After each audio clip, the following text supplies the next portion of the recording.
I'm a storyteller, and we found these papers in 1994, the beginning of 1994, and it just nagged at me for years and years and years. And I made a couple of pretty feeble attempts to use ancestry.com or something like that to find the names that I had.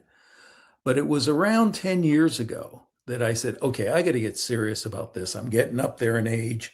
If I'm ever going to do this, I've got to do it now.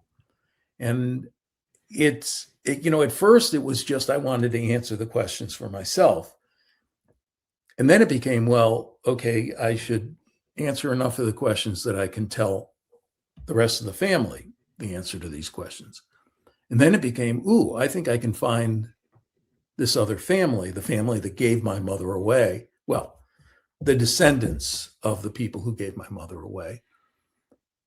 And then the next thing I knew, we were telling my story at enough dinner parties, what you call a dinner party, having people over for dinner. And finally, people were saying, you've got to write this. Well, it's like everything else in life. Everything snowballs.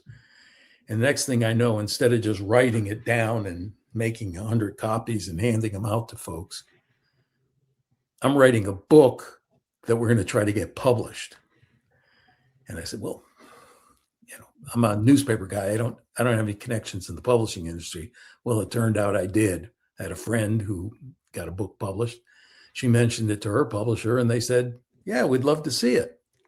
And they took it. I had the easiest path to getting a book published.